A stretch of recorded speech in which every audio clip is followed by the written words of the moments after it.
हजरत मूसा अलैहिस्सलाम अल्लाह के एक ऐसे पैगंबर थे जो बहुत जलाल और गुस्से वाले थे और इसी के चलते आपने एक बार मौत के फरिश्ते को थप्पड़ जड़ दिया था। आज के इस वीडियो में हम आपको ये दिलचस्प किस्सा बताने वाले हैं, इसलिए वीडियो में आखिर तक बने रहे। हजरत मूसा अलैहिस्सलाम अल्लाह के वो पैगंबर हैं जिनके कई किस्सों का जिक्र अल्लाह रब्बुल इज्जत ने अपनी मुकद्दस किताब कुरान पाक में भी किया है। हजरत मूसा अलैहिस्सलाम अल्लाह रब्बुल इज्जत से बात किया करते थे और एक बार आपको अल्लाह को देखने का शर्फ भी हासिल हुआ था, लेकिन आप अल्लाह को देख नहीं पाए थे, क्योंकि जैसे ही अल्लाह रब्बुल इज्जत ने अपनी एक थोड़ी सा नूर को तूर पहाड़ पर डाला तो वो पहाड़ जलकर सिया हो गया और आप भी ये देखकर 40 दिन तक बेहोश रहे। इस किस्से का जिक्र भी अल्लाह ने कुरान पाक में किया है। इसके अलावा अल्लाह ने मूसा अलैहिस्सलाम को कौम बनी इजराइल पर हुकूमत दी थी और आपके और आपकी कौम के लिए जन्नत से खाने भी उतारे। इसके अलावा हजरत मूसा अलैहिस्सलाम अल्लाह के वो पैगंबर है जो बहुत गुस्से वाले और जलाली थे। इसी के चलते उन्होंने एक बार मौत के फरिश्ते हजरत इजराइल अलैहिस्सलाम को थप्पड़ रसीद कर दिया था। एक बार मलिकुल मौत हजरत मूसा अलैहिस्सलाम के पास आए तो मूसा अलैहिस्सलाम ने कहा कि ऐ मालिकुल मौत, तुम मेरी जियारत को आए हो या मेरी रूह कब्जा करने? तो मलिकुल मौत ने कहा कि मैं आपकी रूह कब्जा करने आया हूँ। मूसा अलैहिस्सलाम ने फरमाया, तू किस राह से मेरी रूह कब्जा करेगा? तो मलिकुल मौत ने फरमाया, आपके मुंह से। मूसा अलैहिस्सलाम ने फरमाया, तुझको ये मालूम होना चाहिए कि इसी मुंह से मैंने अल्लाह रब्बुल इज्जत से बातें की है। तो मलिकुल मौत ने कहा,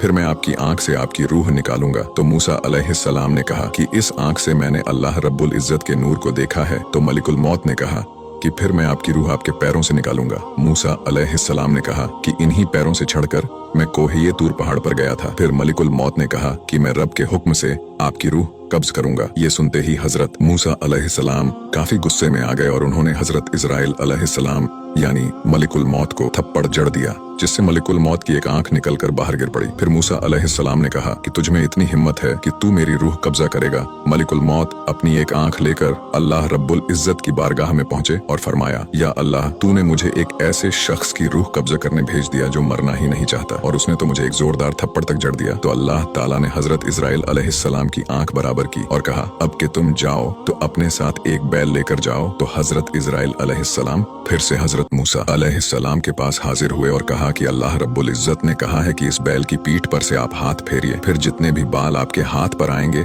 आपकी जिंदगी उतने ही साल बढ़ा दी जाएगी। तो मूसा अलैहिस्सलाम ने फरमाया कि फिर उसके बाद क्या होगा? तो मलिकुल मौत ने कहा कि फिर आपको भी मौत का मजा चखना पड़ेगा। ये सुनकर मूसा अलैहिस्सलाम ने फरमाया कि कल भी मुझे मरना ही है, तो आज क्यों नहीं, मैं आज ही आपके साथ चलने के लिए तैयार हूँ। बस आप अल्लाह से कहिए कि आप मुझे थोड़ी देर के लिए मोहल्लत दे दीजिए ताकि मैं अपने अपनों से मिल सकूं। उसके बाद आप अपने बेटे से मिले, क्योंकि आपका बेटा बहुत छोटा था। तो आप अपने बेटे से मिलकर बहुत रोए। तो अल्लाह रब्बुल इज्जत ने फरमाया कि ऐ मूसा, आज अपने रब से मिलने में इतनी ताखीर कैसे? जब मैं आपसे कोहे तूर पहाड़ पर बातें करता था तो आप दौड़े दौड़े चले आते थे, और आज तो मैं आपको अपना दीदार कराने के लिए बुला रहा हूँ। क्या तुम्हें अपने रब से मिलने की ख्वाहिश नहीं है? तो मूसा अलैहिस्सलाम ने फरमाया कि या अल्लाह, मुझे आपसे मिलने खुशी जरूर हो रही है, लेकिन साथ ही मुझे अपने बेटे की भी फिक्र हो रही है। आज मेरे इस बेटे की मोहब्बत ने मेरे पैरों में जंजीर डाल दी है। या अल्लाह, मैं सोच रहा हूँ कि मेरे जाने के बाद में मेरे इस छोटे से बेटे का क्या होगा? ये मेरा सबसे छोटा बेटा है, मेरा बच्चा यतीम हो जाएगा, और मेरे जाने के बाद इसके खाने पीने का क्या होगा? तो अल्लाह रब्बुल इज्जत ने फरमाया कि ऐ मूसा, ये जो सामने दरिया है इस पर अपना असा मारो। अल्लाह ताला का हुक्म मिलते ही मूसा अलैहिस्सलाम ने दरिया पर अपना असा मारा तो दरिया फट गया और दरिया के तह में एक छोटा सा पत्थर पड़ा था। तो अल्लाह ने फरमाया कि ऐ मूसा, इस पत्थर पर भी अपना असा मारो। तो मूसा अलैहिस्सलाम ने उस पत्थर पर भी अपना असा मारा और उस पत्थर के 2 टुकड़े हो गए, और आपने देखा कि उस पत्थर के अंदर एक छोटा सा कीड़ा बैठा हुआ है और उस कीड़े के मुंह में एक हरे रंग का पत्ता है और वो कीड़ा उस पत्ते को खा रहा है। मूसा अलैहिस्सलाम ने देखा कि इतना बड़ा दरिया और उस दरिया की तह में एक छोटा सा पत्थर, और उस छोटे से पत्थर में कीड़ा जिस तक हवा भी सही से पहुंच न सके, फिर भी उसके मुंह के एक हरे रंग का पत्ता है जिसे वो खा रहा है। तो अल्लाह रब्बुल इज्जत ने फरमाया कि ऐ मूसा, इतने बड़े दरिया में एक छोटे से पत्थर के बीच में जब हम एक कीड़े को रिज्क पहुंचा सकते हैं, तो तुम्हारा बेटा तो फिर भी इंसान है। जब हम इतने से पत्थर में रह रहे उस कीड़े को नहीं भूले तो तुम्हारे बेटे को कैसे भूल जाएंगे? अल्लाह रब्बुल इज्जत ने फरमाया कि ऐ मूसा, सारी मखलूक को मैंने बनाया है, तो इनके रिज्क की जिम्मेदारी भी मेरी है। सुभान अल्लाह। वीडियो अच्छा लगा हो तो इसे लाइक जरूर करें और हमें फॉलो करके हमारा हौसला बढ़ाइए, और ऐसे ही इस्लामिक वीडियोस के लिए हमें फॉलो करना ना भूलें।